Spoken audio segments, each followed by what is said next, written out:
रामपालजी महाराजांचा असून मराठी भाषिक भक्त समाजास सहज समजावे म्हणून हिंदी भाषेतून मराठी भाषेत रूपांतरित करण्यात आलेला आहे.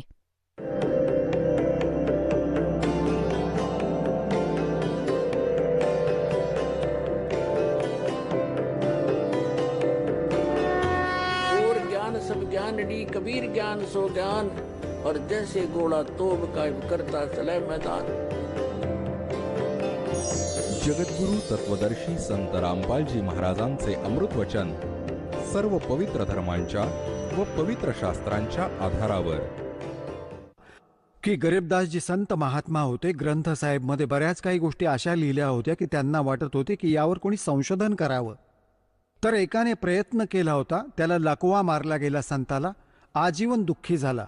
सगळ्यांनी मानलं की हे ज्याच्यामध्ये लिहिलं आहे परमात्म्याचा आदेश आहे की गरीबदासजी नाराज होतील, याला चेंज नका करू, नाहीतर हे पण बिघडवून टाकतील स्वरूप या वाणीचं.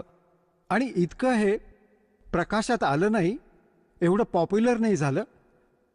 दास पण 37 वर्षांचा झाला होता जोपर्यंत मला गरीबदासांच्या नावाचा पत्ता पण नव्हता. जेव्हा 37 वर्षांच्या वयात नाम प्राप्त झालं सन 1988 मध्ये, तेव्हा गरीबदास नाव ऐकलं होतं.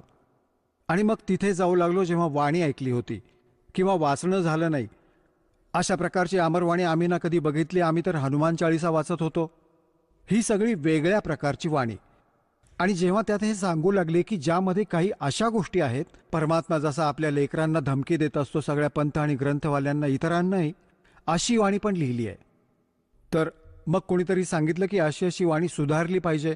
तेव्हा दुसरा महात्मा म्हणत होता की ह्याच्यात छेडछाड नका करू. एकाने असं केलं होतं तर असं खूप दुःखी झाले होते ते. परमात्म्याने जी वाणी लिहून ठेवली आहे त्यात परिवर्तन नाही व्हायला पाहिजे. तर ह्या दृष्टिकोनामुळे हा बिघाड नाही होऊ शकला. हे ॲज इट इज मिळालं आपल्याला. परमात्म्याने हे दुसऱ्यांदा अशासाठी दिलं होतं की कबीर सागरमध्ये यांच्या काळांच्या दूतांनी गडबड करून ठेवली होती. त्या स्थितीला पूर्ण करण्यासाठी गरीबदासजींच्या माध्यमातून आपल्या वाणीचा, त्या यथार्थ ज्ञानाचे पुन्हा प्रकाशन करून दिले. आता काय म्हणतात आपण, आपल्याला हा विश्वास झाला पाहिजे की सतलोक काय वस्तू आहे. तर तिथली रुची इतकी दृढ बनून जाईल आपली, आपण स्वप्नात सुद्धा आपण इथल्या कुठल्या गोष्टीचा विचार करू शकत नाही. ह्या ज्ञानाने होईल. जसा आपण हा नकली पंथ सांगत राहिले, सतलोकाचे गुण गात राहिले, सचखंड सतलोक म्हणत राहिले, सत्पुरुष पण लक्षात होता यांच्या, पण यांना हे नव्हतं माहिती की सतनाम काय आहे, सत्पुरुष कोण आहे, सतनाम काय आहे, सतलोक काय आहे, सारशब्द काय आहे. तेच सत्पुरुष, तेच सतनाम, तेच सारशब्द, तेच सारनाम, तेच सतनाम, तेच सारशब्द, हे असं काम यांचं. आणि सतलोकामध्ये काहीच नाही झालं, तिथे तर प्रकाशच प्रकाश आहे, चैतन्यच चैतन्य आहे. आत्मा यात जाऊन असा मिळून जातो जसा थेंब समुद्रामध्ये. हे तर यांचे ज्ञान. आणि मग समाधान, पाचही नामे काळाची जप करा, हे यांचं समाधान. आणि जा सतलोकामध्ये, फुटले कर्म तुझे. तिकीट तर काढलं लोकल बसचं आणि जायचं होतं 7 समुद्रापार. विमानाचं तिकीट हवं होतं, ते त्यांच्याजवळ नाही. आणि ही गोष्ट करतात की आम्ही जाणार दुसऱ्या देशांमध्ये. म्हणजे दुसऱ्या देशातून स्वदेशी यायचं असेल, तिकीट तर घेऊन ठेवलं लोकल बसचं, आणि सांगतात त्या विमानाला की सतलोक हिंदुस्थानात येऊ. तर त्या विमानाचं तिकीट तर वेगळंच असतं, त्या लोकल बसच्या तिकिटापेक्षा वेगळं असतं. तर हे सतनाम जे आहे ते इथून सतलोक जाण्याचं तिकीट आहे. आणि सारनाम मग यामध्ये लांबचा रस्ता होईल तर गोष्ट जमलीच. मग तिथेच पोचू सतलोकामध्ये.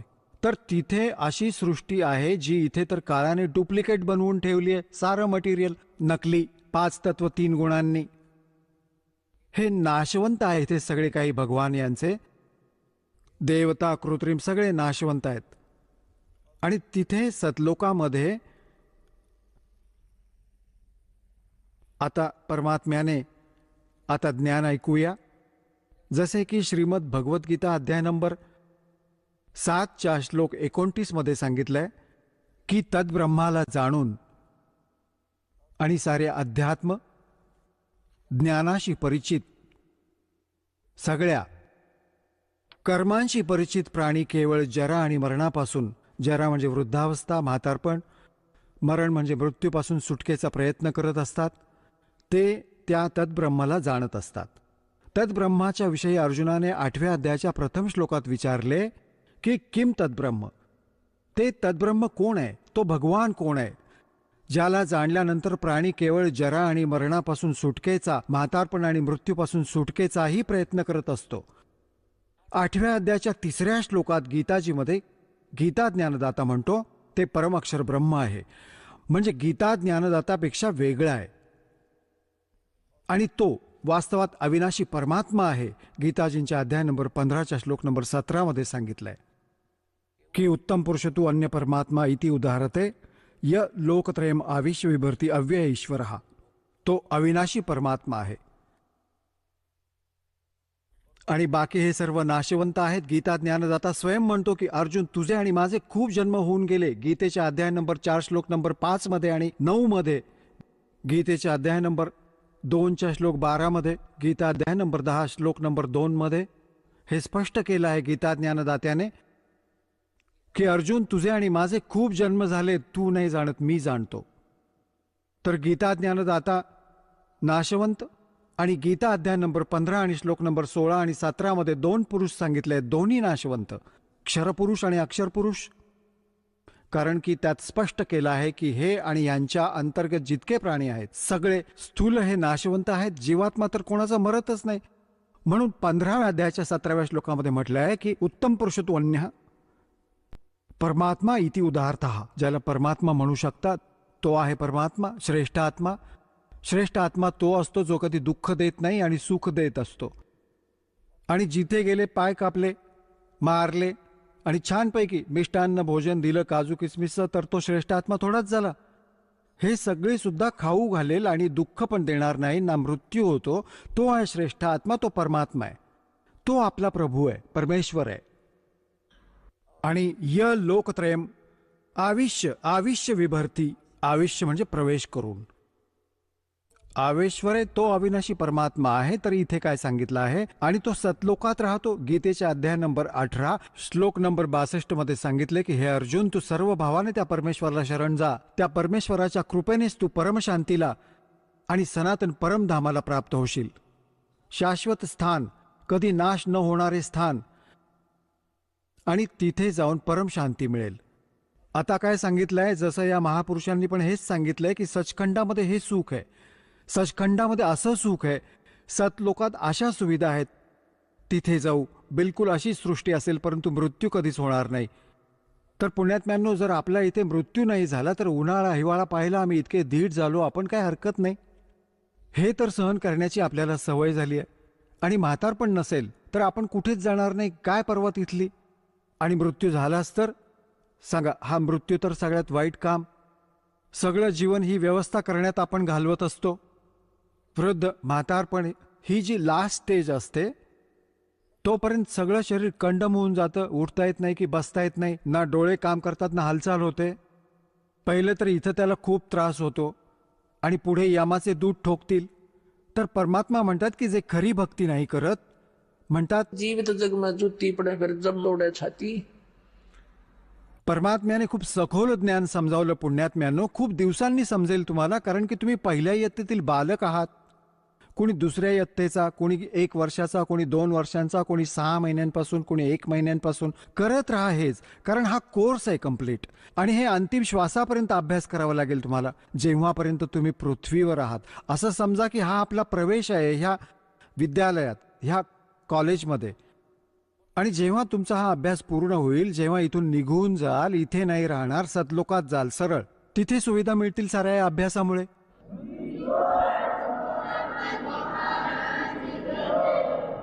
जसं मुलगा कॉलेज शाळेत शिक्षण घेतो, तर त्या अभ्यासाचं फळ त्याला त्या कॉलेजमध्ये नाही मिळत. तिथे जाऊन जर कोणी बडबड करत असेल तर तो आपलं जीवन नष्ट करतोय, तिथे सुविधा घेत राहिलाय, पिक्चर बघतोय, चांगलं खाणं खातोय, दारू बिरू शराब पितोय आणि अभ्यास नाही. तर इथे जे अन्य कार्य आपण करत आहोत ते ह्या कॉलेजच्या नियमांच्या विपरीत आहे. हे नाही करायचं आपल्याला. इथून तर आपण आपला अभ्यास करून, मेहनत करून, भक्ती करून आणि ही सुविधा आपल्याला सतलोकात मिळेल. जो मुलगा शाळेत कॉलेजमध्ये जातो त्याच्या सुविधा त्याला बाहेर फील्डमध्ये मिळते, तिथे नाही मिळत. परमात्म्याने हा दास पाठवून दिला आपल्यासाठी इथे टीचर बनवून. आणि तुम्ही स्टुडंट विद्यार्थी आहात. आणि हे आधुनिक इन्स्ट्रुमेंट हे गॉड गिव्हन आहे असं नका समजू. मनुष्याचा शोध आहे हा मनुष्य इथे होता 4 युग झाली. मागचा इतिहास बघून घ्या. एक रेडा आहे, बग्गी एवढं स्थान असायचं. आता त्याच्यात 6-6 खेचरं जोडली गेली, घोडे. आता त्यातूनच फिरतायत हे मानव. कुठे काय होतं यांच्याकडे? पूर्वी मातीच्या हे कटोऱ्यात रोटी खात असत, कटोऱ्यामध्ये. तर हे देवाने दिलं आहे की एक टीचर घरी बसून शिकवतो, ऐकतील, अभ्यास करतील मुलं आपल्या देवाची सगळी लेक्चर. हा दास लेक्चर देईल, भगवानाने दिलं ज्ञान घरी बसून ऐकतील आणि शिकतील आणि गदगद होऊन जातील घरी बसून. ना हे इन्स्ट्रुमेंट मनुष्य बनवत. ही चूक आहे त्यांची. स्वप्नात सुद्धा विचार नका करू. म्हणून दात्याने दया केली. हे आत्ताच बनलं हे टीव्ही बीव्ही, हे आधी नव्हते. 5500 वर्ष झाली कलियुगात येऊन. आता ही मधली पिढी आली. म्हणून देवाने तुम्हाला शिक्षित पण केलं आणि या सुविधा, इन्स्ट्रुमेंट दिले, प्रोजेक्टर दिला. इतक्या दूर बसून सहजपणे प्रमाण बघू शकतात. निसंशय होता एका मिनिटामध्ये ज्ञान समजायला लागतं.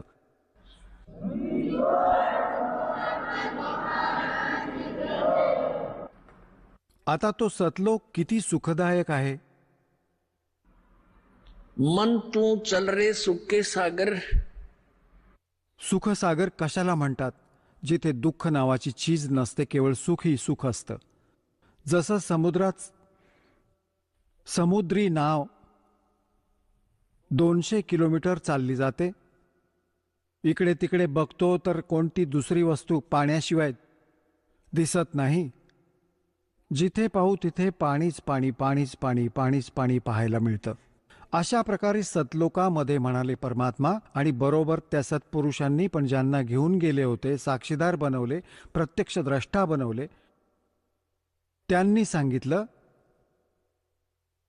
की तो सुखसागर आहे.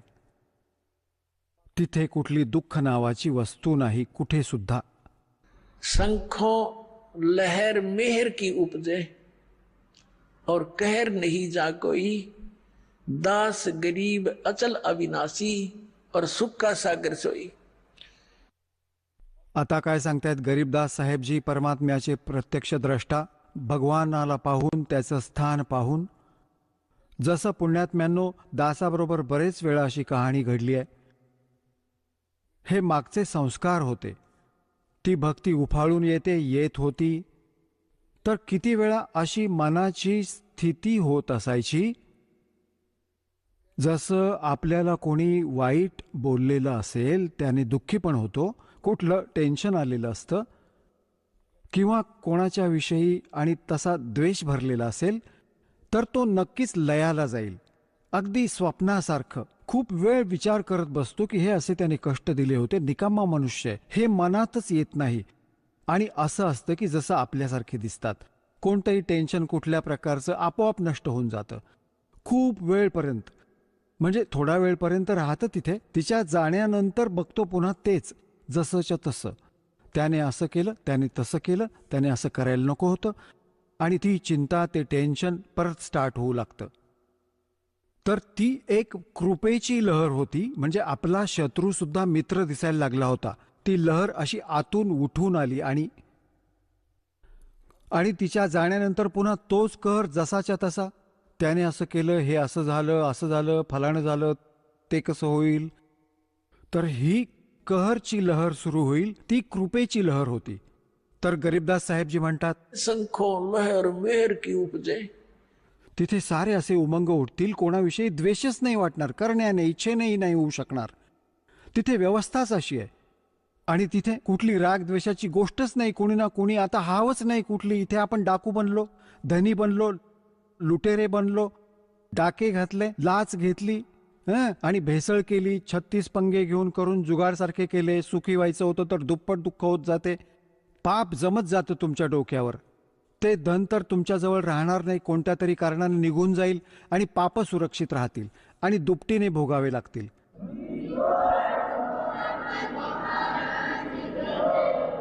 आता परमात्मा काय सांगतात? कि शंखों लहर मेर की उपजे और कहर नहीं जा कोई, दास गरीब अचल अविनाशी, सुख का सागर सोई. तो सुखसागर आहे सतलोक, जिथे अचल अविनाशी शाश्वत स्थान तो सतलोक आहे.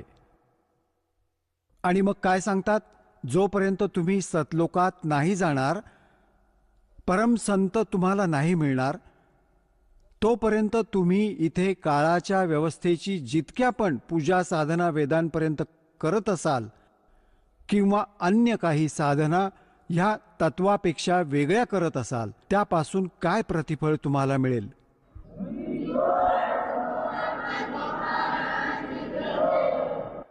काय सांगतायत? कोट जन्म तन वर्मत हो गे, कुछ ना हाथ लग्या रे, कुकर सुकर खरबया बोरे, कौवा हंस बुगारे. कोटि जन्म तू राजा की ना मिटी न मन की आशा, भिक्षुक होके दर दर घूम लिया मिला न निर्गुण रासा.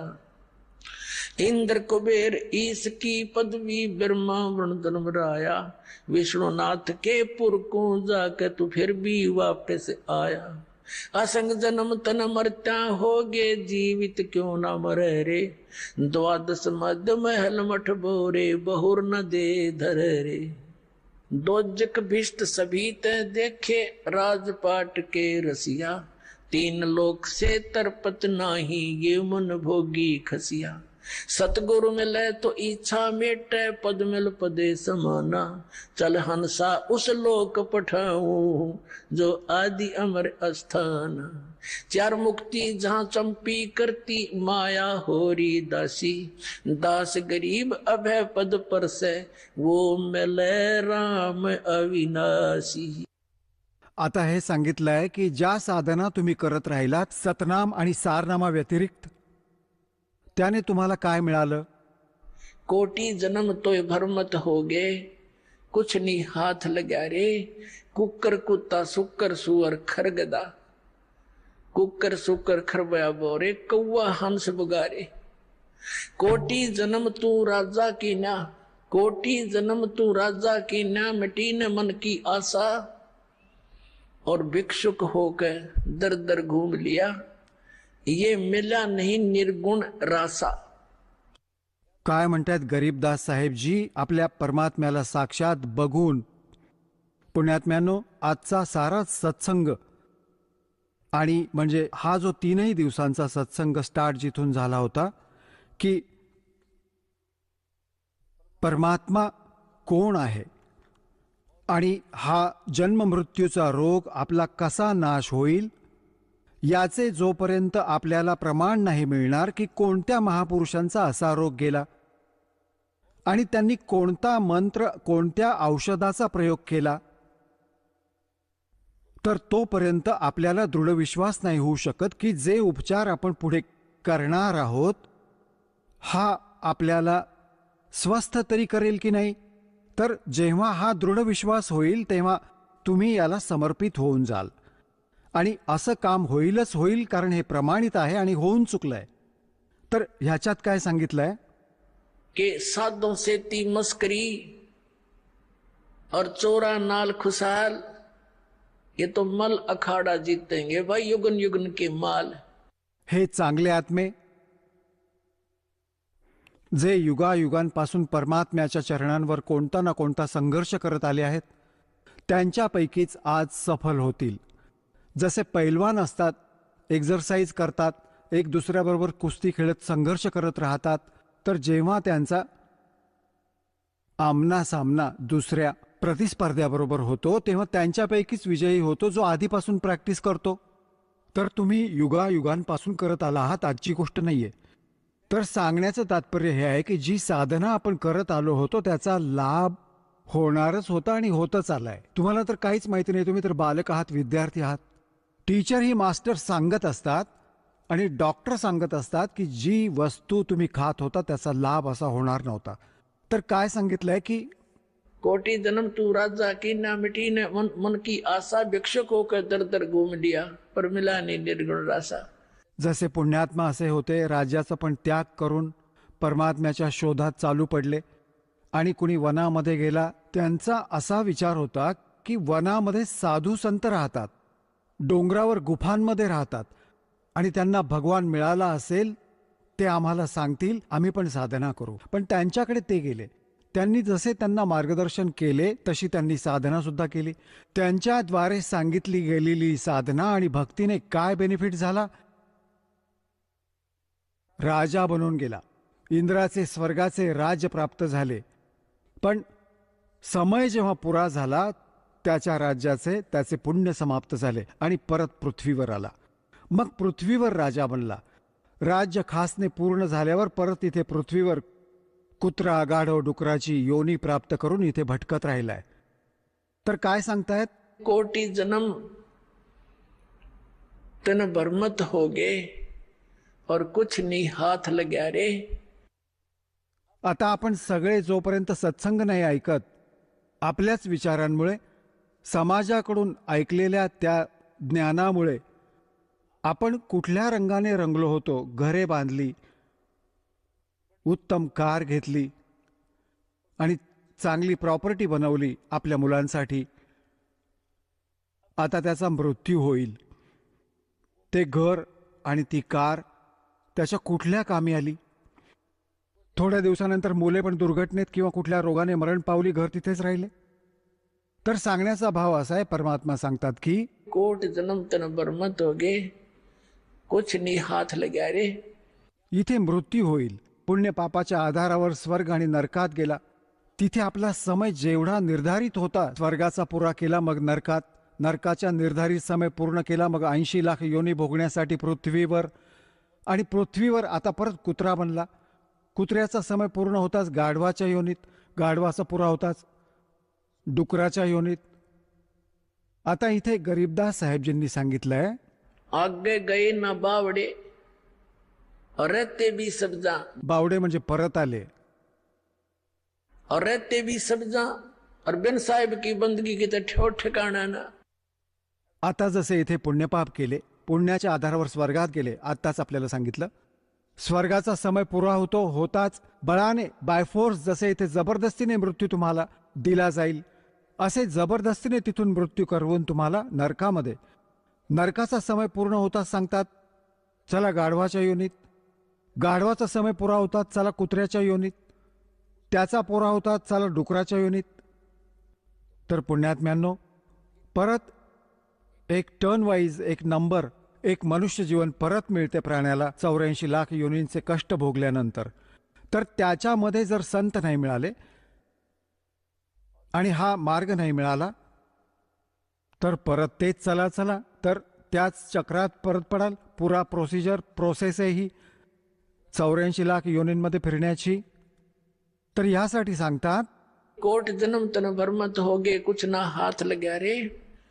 और कुकर सुकर खरबया बोरे कौवा हंस बुगारे. कोटि जन्म तू राजा की न मिटी न मन की आशा. और भिक्षुक होकर दर दर घूम लिया मिला ना निर्गुण रासा. तुम्ही असे पण साधक झाले असाल कोणत्या जन्मात, जसे घर सोडून गेले आणि मग कारण की घर सोडून जंगलात जाऊन बसले आणि जंगलात भूक लागली, वनातून परत आला, भिक्षा मागितली. अशी पण पुण्यात्मांची माहिती आम्हाला मिळाली की हा अशी साधना करत होता. गावातून खाणं मागून आणत होता, ओली कोरडी जशी कोणी देईल तशी, आणि 1-2 रोटी खायचा, बाकी टांगून ठेवायचा कपड्यात बांधून वृक्षावर. ती वाळून जायची. 2-3 दिवस त्यांनाच भिजवून खायचा. मग दुसऱ्या तिसऱ्या दिवशी परत मागायला जायचा. तर परमात्मा म्हणायचे, तुम्ही असे पण साधक झाला असाल जे अशा श्रद्धेने, असे संयमी पण होते, आणि ज्या कारणाने तुम्हाला काय मिळाले? इंद्र कुबेर ईश की पदवी ब्रह्मा वरुण धर्मराया. विष्णुनाथ के पुर को जाके तू फिर भी वापस आया. अशी साधना, असे खूप वैराग्य बनवून, सगळे काही त्यागून, इतके संयमी राहून, कठीण साधना करून सुद्धा तुला काय मिळाले? इंद्र कुबेर वरचे देवता बनवून टाकले. इंद्र कोणाला म्हणतात? स्वर्गाच्या राजाला. आता पुण्यात्म्यांनो, आपण तर इथे MLA MP सरपंच पण बनल्यावरती समजतो की आपण काय बनून गेलो. अजाणतेपणाने बिगर ज्ञानानेही बडबड करतो प्राणी. आता याने तुलना होऊन जाईल की राज्याची काय आवश्यकता आहे, कसे आहे हे राज्य. एक हा इंद्र कसा बनत असेल ह्याचा एकतर हा इतके पुण्य करेल, धर्मयज्ञ करेल, 100 मण देशी तूप, एका मणात 40 किलो, 100 मण देशी तूप एका वेळच्या यज्ञामध्ये लावले. त्याच्यात हवन पण होईल, भंडारे पण होतील. आता जसे ज्याच्यात 100 मण तूप म्हणजे 4000 किलो जसे तूप लागले, तर तिथे अन्य खर्च किती होईल, आटा, मीठ, मिरची डाळीचा, तर त्याची तर गणतीच नाही. तर असे 100 यज्ञ करेल ज्यामध्ये 100 मण देशी तुपाचा प्रयोग होईल. आणि त्याच्यासाठी काही कंडिशन आहे, प्रमाण कंडिशन्स आहेत त्याच्या, की जर मर्यादा भंग झाला तर तो यज्ञ आपला मानला जाणार नाही. आणि 100 यज्ञांमधला एक जरी खंडित झाला तर नव्याने परत सगळे करावे लागेल. त्याने काय मिळेल? इंद्राची पदवी मिळेल. इंद्राचे म्हणजे स्वर्गाचा राजा इंद्र असतो, जसे प्रधानमंत्री माना भारताचा राजा. तर ह्या प्रयत्नाने, ह्या क्रियेमुळे त्याला इंद्राची पोस्ट मिळेल. त्या प्राण्याला स्वर्गाचा राजा बनून जाईल. आता त्या स्वर्गात तर साधा व्यक्ती सुद्धा जाऊन विचार करेल की मी सुखी होऊन जाईल, भोळेपणाने, अज्ञानाने. आता परमात्मा आपल्याला काय ज्ञान देऊ इच्छितात की ज्ञानामुळे तुम्हाला सतलोकाची इच्छा जागृत होईल. आता काय सांगू इच्छितात परमात्मा? की तुम्ही इथे छोटेसे राज्य प्राप्त करण्याचा प्रयत्न करत असता आणि ते इंद्राचे राज्य इतकी साधना करण्याने प्राप्त होईल. दुसरी त्याची पद्धत अशी आहे की इतके तप करेल, तपामुळे राज्य सुद्धा प्राप्त होत असते. परत त्याच्यात सुद्धा टर्म्स अँड कंडिशन्स असतात.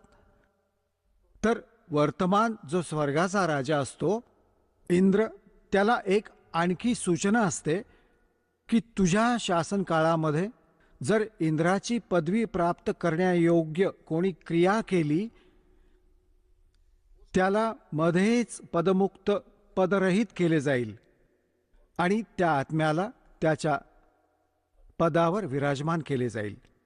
तर त्याला चिंता लागून राहते की स्वर्गाच्या राजाला की कोणी पृथ्वी लोकामध्ये इंद्राची पदवी प्राप्त करण्यायोग्य कोणी ही क्रिया ना करेल, त्याला खंडित करण्यासाठी त्याचे डोके सारखे कायम करत असते. तुम्ही पाहत राहा, इथे ह्या पृथ्वीचे एक छोटेसे MLA MP मंत्री मुख्यमंत्री बनण्यासाठी हे किती उपद्रव करतात.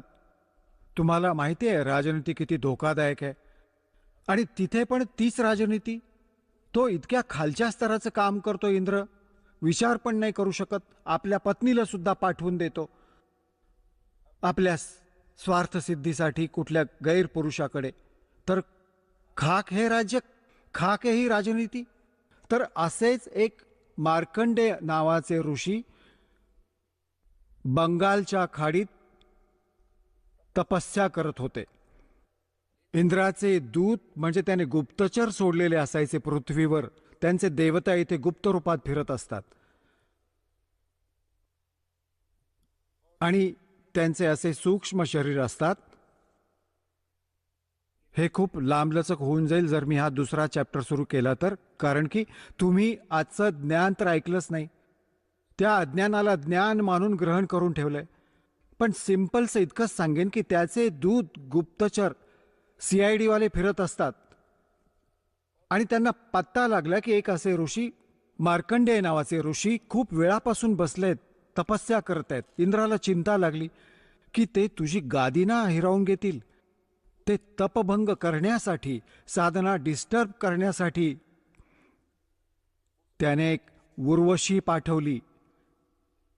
एक स्त्री आली खूप सुंदर आणि तिने त्या ऋषींसमोर थोड्याशा दूर अंतरावर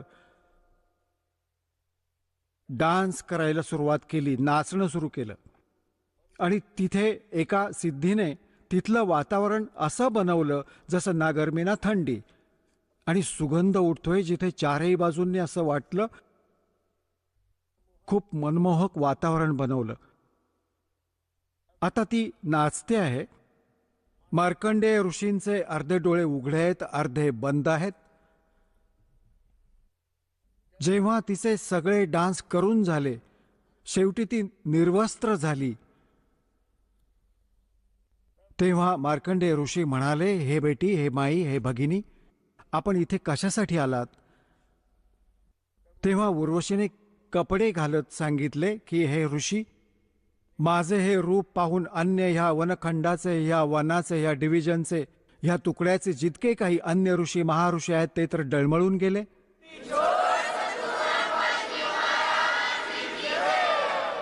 चला आता आपण त्या श्रद्धाळूंचे अनुभव जाणून घेऊयात, ज्यांनी जगद्गुरू तत्वदर्शी संत रामपालजी महाराजांकडून दीक्षा प्राप्त केलेली आहे, तसेच त्यांच्याद्वारा सांगितलेल्या भक्ती मार्गावर चालत आहेत. नमस्कार. सचराय सर. आपलं नाव? तुकारामदास चिंदाजी महाजन, आपण कोठून आलात? गाव आरवी, तालुका धुळे, जिल्हा धुळे. आपला व्यवसाय काय आहे?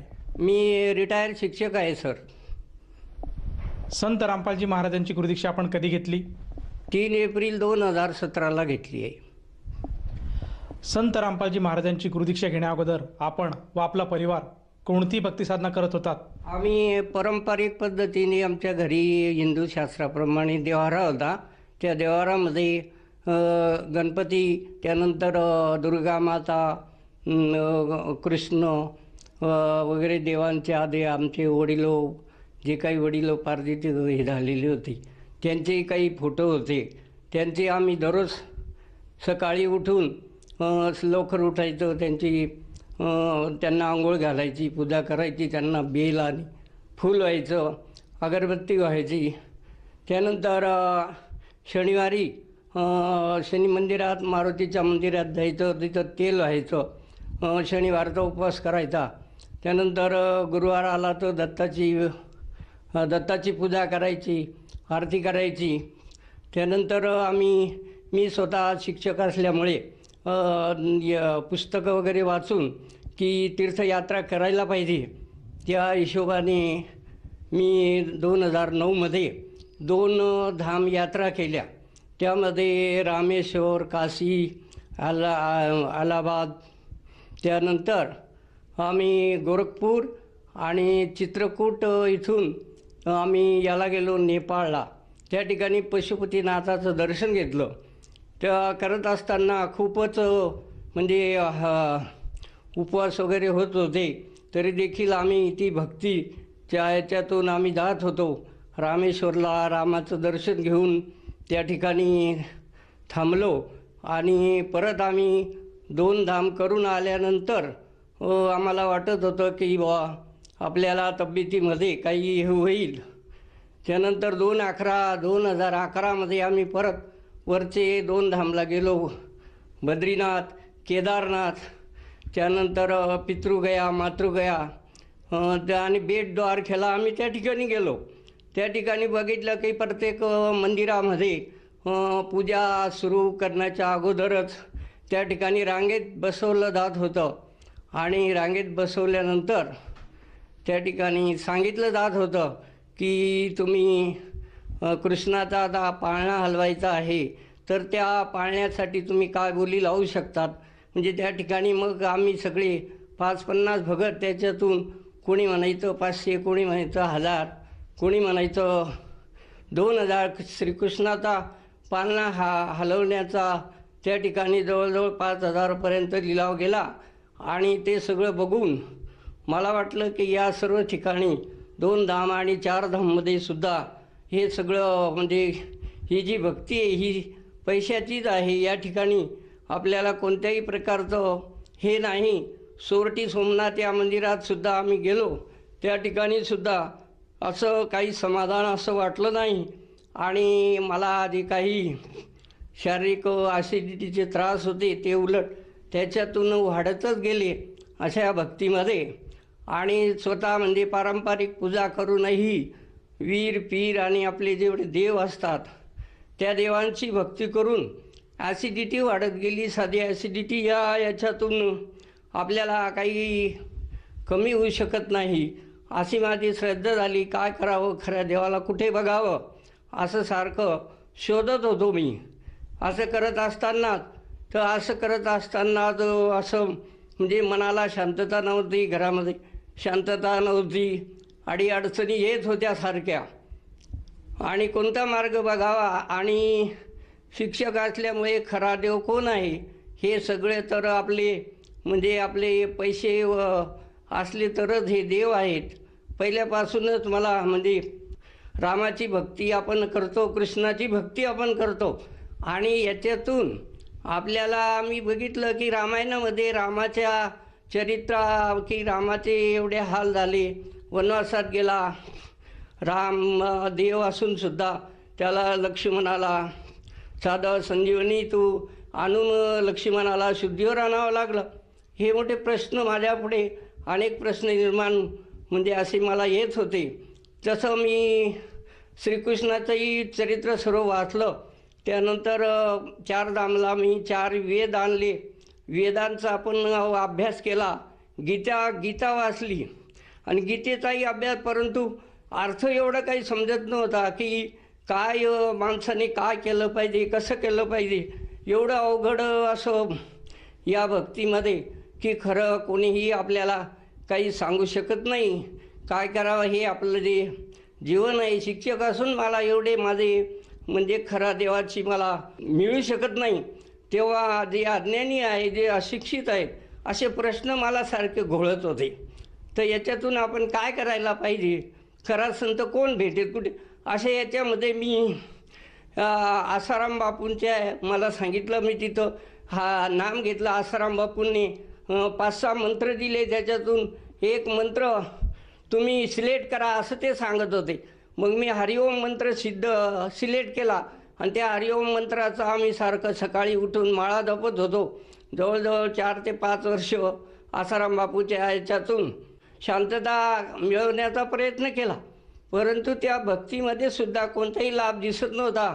फक्त सुरतला जा, इथं कार्यक्रम असला तिथं जा आणि त्या होळीला रंग उधळा वगैरे असं ते बघूनच वाटत होतं की या ठिकाणी सुद्धा काही आपल्याला खरा देव, खरा हे परमात्मा आपल्याला भेटू शकणार नाही, अशी माझी मानसिक परिस्थिती झाली. मी BA-BEd शिक्षक असल्यामुळे मला त्या वेदामधलंही पूर्ण ज्ञान समजू शकत नव्हतं. खरं ज्ञान काय आहे, गीतेमध्ये काय आहे, देवी पुराण, त्यानंतर विष्णू पुराण वगैरे ते सुद्धा मी वाचून बघितले. वाचल्यानंतर त्याचा अर्थ मी काही ब्राह्मणांना, काही यांना विचारून बघितला, पण ते सुद्धा सांगू शकत नव्हते. ते म्हणाले की तुमचं जे काही ॲसिडिटीची त्रास आहे, तुम्हाला जे काही अशक्तपणा, हा तुमचा कर्मभोग आहे, तो तुम्हाला कर्मभोग माणसाला भोगावाच लागतो, त्याच्याशिवाय पर्याय नाही. मी म्हटलं की मी मातृगया पितृगया 4 धाम करून आलेलो आहे आणि त्या ठिकाणचे तीर्थक्षेत्रावरती आंघोळी केलेल्या आहेत आणि त्याचीसुद्धा त्यानंतर मी म्हणजे दरवर्षी जे आपली पितरपूजा असते त्या पितरपूजामध्ये आपले आई वडील, आजी आजोबा यांच्यासाठी दरवर्षी चांगल्यासं आंब्याची लाकडं, तुळशीची लाकडं वगैरे आणून एका मोठ्या तगारीमध्ये ते आम्ही पेटत होतो आणि जवळजवळ 1.25 पावशेर 1.5 पावशेर गावरानी तूप त्याच्यामध्ये टाकून ते त्या तुपाच्या वासाने हे आपले जे काही पितर आहेत तृप्त होतील आणि ते आपल्याला सुख शांती आणि शारीरिक त्रास कमी करतील, असं मी त्यांना सारखी विनंती करत होतो. अशामध्येच नंतर माझी एक प्रिय व्यक्ती होती, ती थायरॉईडने आजारी झाली, त्याच्यामुळे त्यांच्या हृदयाचा आकार वाढला आणि मग त्या वेळेला मी त्यांच्या नाडीवर हाताच्या नाडी हातात धरून गायत्री मंत्र जो असतो तो गायत्री मंत्राचा जाप मी सारखा जवळजवळ 1.25 महिने करत होतो. विष्णू नाम शस्त्र जे मंत्र असतात ते सुद्धा मी म्हणत होतो. असे जवळजवळ मी असं म्हणत होतो की आपले हिंदू लोकांचे 33 कोटी देव आहेत, मग याच्यातून खरा देव कोणता आहे, कोणता भेटायला पाहिजे. आपण तर सगळे देव जवळजवळ 4 धाम म्हणतात ते करून मग आपल्याला सुखशांती का मिळू शकत नाही? हे परमात्मा, खरा परमात्मा तू कुठे लपलेला आहेस? आणि काही वेळेला मला की असं वाटावं हे कोणते देव करू नये, कोणताही देवामध्ये अशी शक्ती काही दिसत नाही की ते साधं आपलं दुःख, आपला आधार ते बरू करू शकत नाही. असं याच्यातून मला या आपल्या भक्तीचा म्हणजे जवळजवळ कंटाळा आला. ती काय करावं आणि काय नाही असं सारखं हे करत असतानाच मला याच्यातून लाभ प्राप्ती झाली नाही. सर, जसं तुम्ही सांगत आहात की पूर्वीपासूनच आपण भक्ती मार्गात होतात. आपण जी महाराष्ट्रामध्ये जी प्रचलित भक्ती साधना आहे, मंदिरात जाणे, देवीदेवतांची पूजा करणे, व्रतवैकल्य करणे, या प्रकारची भक्तिविधी आपण करत होतात. त्याचप्रमाणे आपण आसाराम बापू यांचीसुद्धा जोडल्या गेल्या होतात आणि त्यांचीसुद्धा भक्तिविधी आपण घेतली होती. त्यांच्याकडनं गुरुमंत्र घेतला होता. आपण 4 धाम केलेत. परंतु ह्या सर्व कृतीतनं किंवा साधनेतनं आपल्याला कुठल्याही प्रकारचा लाभ भेटला नाही. तर मला असं विचारायचं आहे की संत रामपालजी महाराजांचं ज्ञान आपल्यापर्यंत कसं पोचलं आणि आपण त्यांच्या शरणात कसे आलात? भगतजी, मी ॲसिडिटीच्या त्रासाने त्रस्त असल्यामुळे धुळे शहरामध्ये डॉक्टर जावरे यांचं गांधी पुतळ्याजवळ हॉस्पिटल आहे. मला त्यांनी सांगितलं की तुम्हाला ॲसिडिटी आणि मूळव्याधीचा जो त्रास आहे तर डॉक्टर जावरेंकडे जा. त्या ठिकाणी मी डॉक्टर जावरेंकडे गेलो आणि त्या ठिकाणी एक मेडिकल आहे. त्या हॉस्पिटलच्या खाली डॉक्टरांनी चेकअप केलं, फोटो वगैरे काढले की बाबा तुम्हाला मूळव्याधीचा त्रास आहे, थोडा जास्त वाढलेला आहे आणि ॲसिडिटी प्रकृती असल्यामुळे तुम्हाला खूप पथ्य पाळावं लागेल वगैरे सांगितलं. आणि एक मोठी चिठ्ठी त्यांनी लिहून दिली औषधांची. मी खाली सुयोग मेडिकल आहे त्या ठिकाणी, त्या मेडिकलवर आलो. त्यांनी माझी चिठ्ठी घेतली, बाबा काय वगैरे असं विचारलं. त्यांच्या टेबलावरती पुस्तकं पडलेले होते, या बाजूला 10 त्या बाजूला 10 असे पुस्तकं होते. आणि मला थोडी वाचनाची गोडी असल्यामुळे मी विचारलं की सर हे पुस्तकं कशाची आहेत? त्यांनी सांगितलं की बाबा हे जे पुस्तकं आहेत हे फार मोठं ज्ञान आहे, ते तुमचं वय काय आहे वगैरे विचारलं. मी सांगितलं माझं वय 72 आहे. तर मी म्हणे काय करत होते? मी शिक्षक होतो वगैरे त्यांना सांगितलं. मग तुम्हाला हे ज्ञान कसं मिळालं नाही? म्हटलं बाबा मी तर 4 धाम केले पण मला काही हे ज्ञान मिळालं नाही.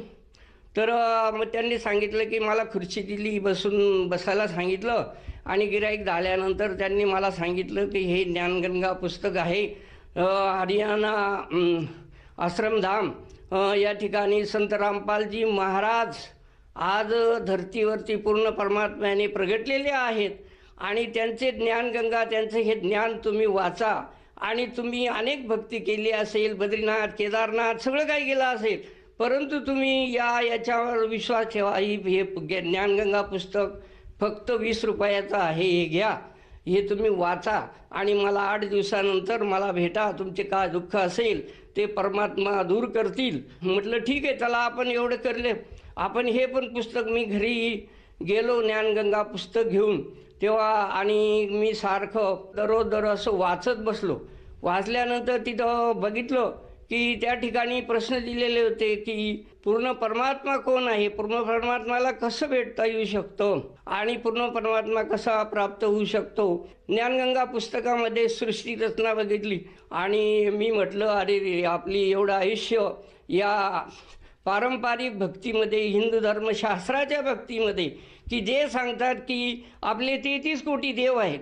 मग 33 कोटी देव तरी आपल्याला माहिती आहेत का? आणि या देवांचा देव कोण आहे? देवांचा देव कोण आहे, तो कसा आहे? आणि ही सृष्टी रचना तर पूर्ण परमात्मा कबीर साहेबांनी केलेली आहे. अरे रे, माझं आयुष्य एवढी श्रम आणि पैसा या पारंपरिक भक्तीमध्ये वाया गेले असं मला वाटायला लागलं. आणि मी लागलीच 8 दिवसानंतर त्या मेडिकलवर स्वतःहून गेलो आणि सांगितलं की बाबा हा काय मार्ग आहे मला समजून सांगा. मग त्यांनी सांगितलं की संत रामपालजी महाराज हरियाणामध्ये इसार या ठिकाणी आश्रम आहे, बरवाला आश्रम, त्या ठिकाणाहून ही पूर्ण परमात्म्याची भक्ती आहे. त्यांनी ज्ञान दिलं की शास्त्रशुद्ध भक्ती आजच्या घडीला जगामध्ये, विश्वामध्ये फक्त संत रामपालजी महाराज देऊ शकतात. याला मी म्हटलं काय पुरावा आहे? म्हणजे गीतेमध्ये तुम्ही 18वा अध्याय श्लोक नंबर 62 वाचा. तो मी वाचितला आणि त्यांनी सांगितलं की श्रीकृष्णाने पांडवांना, अर्जुन, धर्म, भीम पांडवांना सांगितलंय की तुम्हाला जीवनामध्ये शांती मिळवायची असेल तर तुम्ही पूर्ण संताला, तत्वदर्शी संताला शरण जा आणि त्यांच्याकडून नामदीक्षा घ्या. त्या नामाचं स्मरण करा. त्या नामामध्ये एवढी शक्ती आहे की तुम्हाला शांती मिळेल आणि जीवनामध्ये शांती मिळू शकेल. श्रीकृष्णाने अर्जुनाला असं सांगितलेलं आहे. मग आपण तर मानव आहेत आणि मी म्हटलं अरे गुरु तर मी एक केलेला आहे आसाराम बापू, पण त्यांचं याच्याने काही फायदा झाला नाही. मग त्या शिंदेंनी सांगितलं की तुम्ही फक्त 11 महिने ही भक्ती करून बघा, तुम्हाला काय फायदा होतो. आणि त्यांनी सांगितलं की तुम्ही साधना चॅनलवर 7:30 ते 8:30 सत्संग बघा कंटिन्यू तुम्ही. मग मी सारखा साधना चॅनल चालू केलं, सत्संग बघितलं.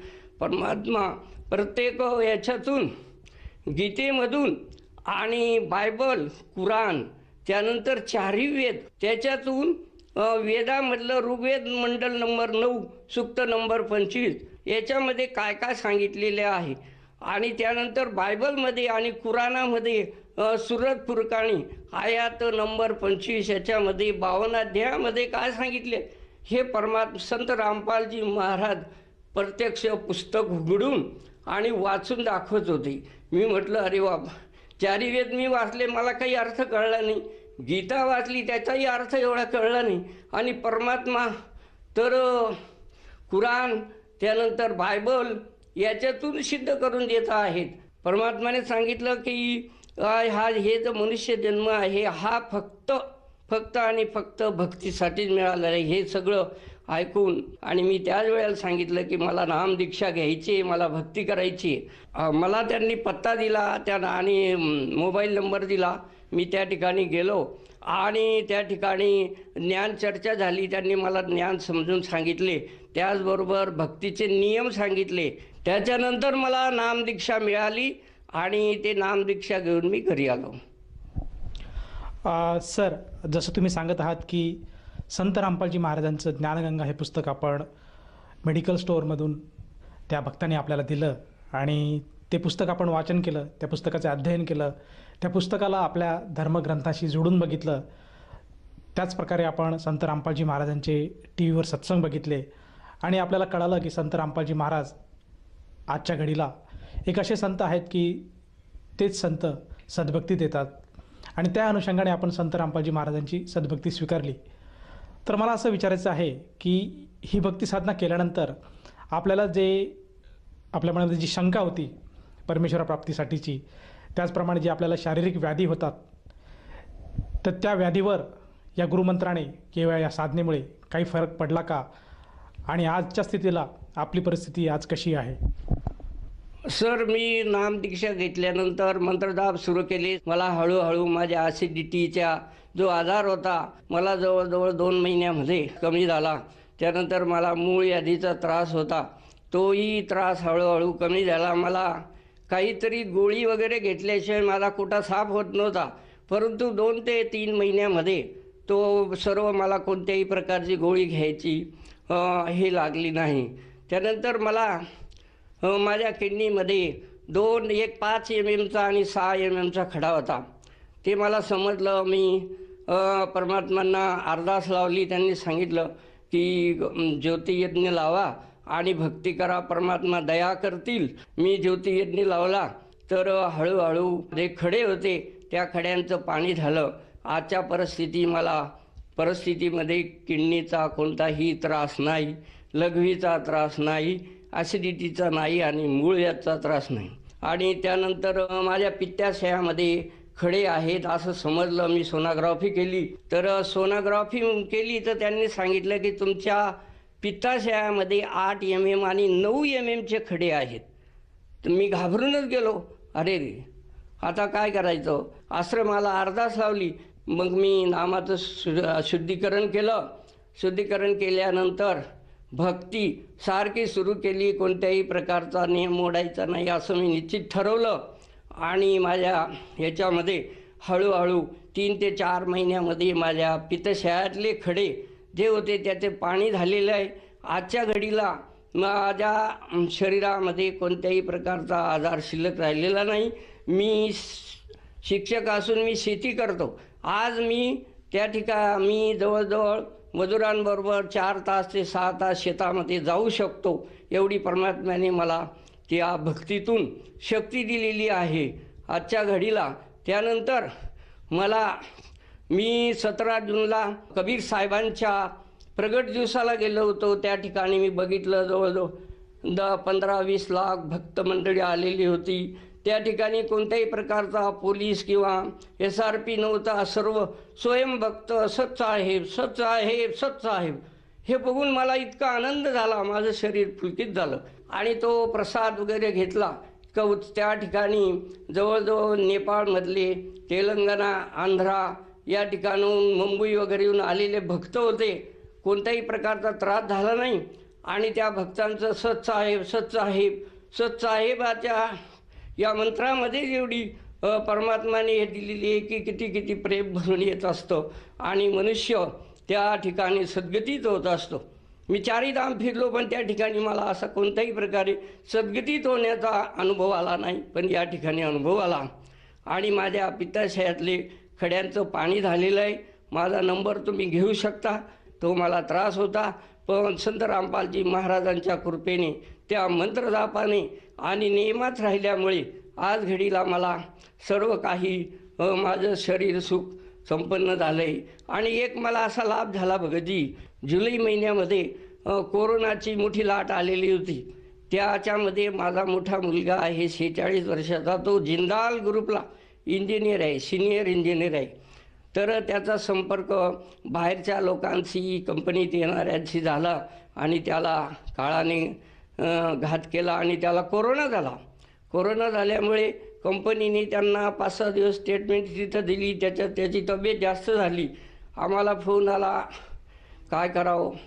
आम्ही सारखी भक्ती करत होतो, परंतु काय करावं काय नाही. मग आम्ही फोन केला. त्यांनी सांगितलं की तुम्ही अर्धास आश्रमाला लावा.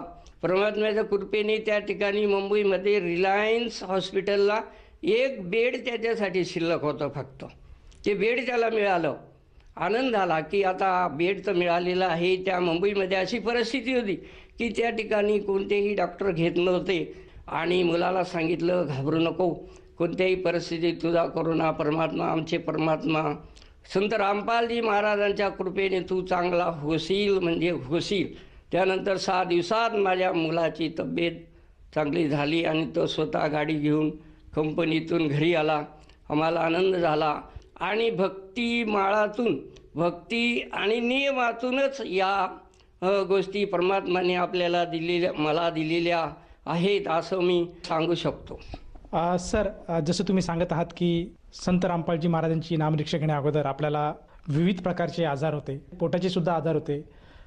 तर मला असं विचारायचं आहे की हे जे आपल्याला असाध्य असे आजार होते, यासाठी आपण काही ट्रीटमेंट घेतली होती आणि काही रिपोर्ट्स आपण त्या आजारांसाठी घेतली होती का?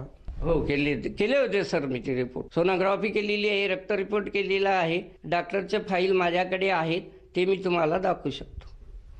सर, धुळ्यातले डॉक्टर आनंद जोशी यांच्या हॉस्पिटलमध्ये मला किडनीमध्ये जे खडे झाले होते त्यांचं मी ते स्टेटमेंट घेतलं. त्याचे हे रिपोर्ट आहेत. सोनोग्राफी आहे, ती आपण बघू शकता. 5 ते 6 mm खडे होते आणि ते फक्त माझ्या 100% मला गॅरंटी आहे की माझ्या भक्तीने, मंत्राच्या साह्याने चांगले झालेले आहेत. दुसरं जे फाईल आहे ते मला मूळ व्याधीचा आणि ॲसिडिटीचा जो त्रास होता, डॉक्टर जावरे, धुळ्याचे डॉक्टर जावरे यांचा रिपोर्ट आहे. ती सुद्धा आज मला कोणत्याही परिस्थितीत मूळ याचा त्रास नाही किंवा ॲसिडिटीचा त्रास नाही. हे माझा पत्ता घेऊन तुम्ही बघू शकता. त्यानंतर मला पित्तशयात जे खडे झाले होते, धुळ्याचं जे हयात हॉस्पिटल आहे त्या हॉस्पिटलमध्ये मी ॲडमिट होतो आणि त्या ठिकाणी पित्तशयातल्या खडे जे आहेत त्याचं तुम्हाला दुर्बिणीतून ऑपरेशन करावं लागेल असं सांगितलेलं होतं. परंतु आश्रमात अर्धास लावल्यानंतर याच्यावर माझा 101% परमात्माच्या वचनावर, संत रामपालजी महाराजांच्या वचनावर माझा विश्वास होता. मी घरी आलो आणि भक्ती केली आणि डॉक्टरांनी दिलेली जी तेवढी ट्रीटमेंट होती तीच घेतली. परंतु मला जवळजवळ 3 महिने भक्ती केल्यानंतर माझ्या पित्ताशयातले खड्याचं पाणी झालेलं आहे. आजही आपण पाहू शकता. जसं तुम्ही आज ह्याच्या फाईल्स किंवा हे जे रिपोर्ट्स प्रेक्षकांना दाखवले आहेत, त्यातनं असं निदर्शनात येत आहे की संत रामपालजी महाराजांच्या भक्तीमुळे आणि त्यांच्या सत्साधनेमुळे आपल्याला जे असाध्य असे रोग होते ते पूर्णपणे बरे झालेत. तर या अनुषंगाने आपण जे इतर श्रोतावर्ग किंवा इतर जो समाज आपले बांधव आहेत त्यांना आपण काय संदेश देऊ इच्छिता? संदेश न देता मी सगळ्यांना, भक्तांना, जगत आणि भगत सगळं काही जे बघत आहे त्या सगळ्यांना मी विनंती करू शकतो की मी एक अडाणी मनुष्य नाही. मी BA BEd झालेला शिक्षक, माझी 35 वर्ष सर्व्हिस झाली आणि मी सर्व जे आपल्या हिंदू धर्मामध्ये 4 धाम असतात महत्त्वाचे, मातृगया, पितृगया वगैरे भक्ती सगळी केली, पण त्याच्यातून मला कुठेही लाभ झालेला दिसला नाही. त्यानंतर पित्तरपूजा, भूतपूजा वगैरे करून कोणताही लाभ होत नाही. त्यानंतर संत रामपालजी महाराजाच्या मंत्रजापाने, त्या मंत्रजापामध्ये एवढी शक्ती आहे की तुमचे कोणत्याही प्रकारचा कोणताही दुर्धर आजार असेल तो मंत्रजापाने चांगला होऊ शकतो.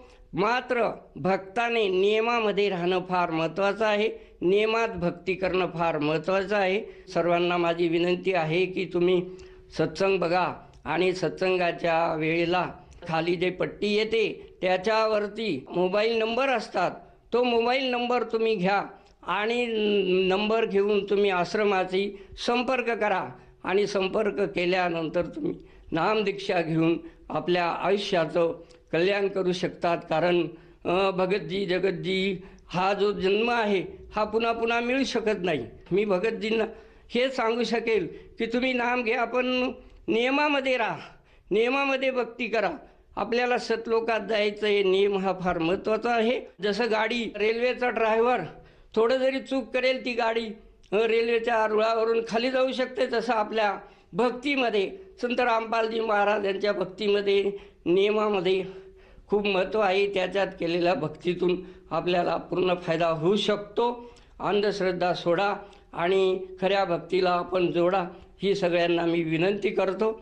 जसं तुम्ही सांगत आहात की आज सध्या परिस्थितीला संत रामपालजी महाराज हे एकमेव संत आहे जे शास्त्रानुसार भक्ती देतात आणि त्या भक्तीच्या जोरावर आपल्याला मोक्ष प्राप्त होऊ शकतो. तसेच जे असाध्य असे आजार आहेत त्या आजारापासून सुद्धा आपल्याला मुक्तता प्राप्त होऊ शकते. तर या अनुषंगाने कोणी साधक संत रामपालजी महाराजांची नामदीक्षा घेऊ इच्छित असेल तर त्या साधकाला ही नामदीक्षा घेण्यासाठी किती पैसे मोजावे लागतात? सर, पैसे वगैरे काही मोजावे लागत नाही.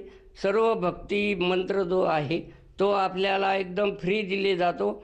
आणि SMS तुम्ही जर पुस्तकं मागितले, ज्ञानगंगा, जगण्याचा मार्ग वगैरे, ते SMS आलेले जे पुस्तकं असतात ते घरपोच भक्त लोक तुमच्या घरी द्यायला येतात. 1 नया पैसासुद्धा घेतला जात नाही. या ठिकाणी कोणतेही पैसे लागत नाही, हे मी सांगतो. धन्यवाद. सत साहेब.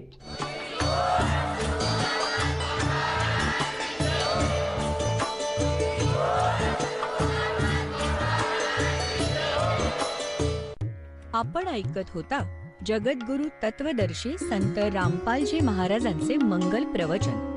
निःशुल्क नामदीक्षा प्राप्त करण्यासाठी आणि अधिक माहितीसाठी संपर्क करा 7030303951 7030303952. आमची वेबसाईट आहे www.jagadgururampalji.org.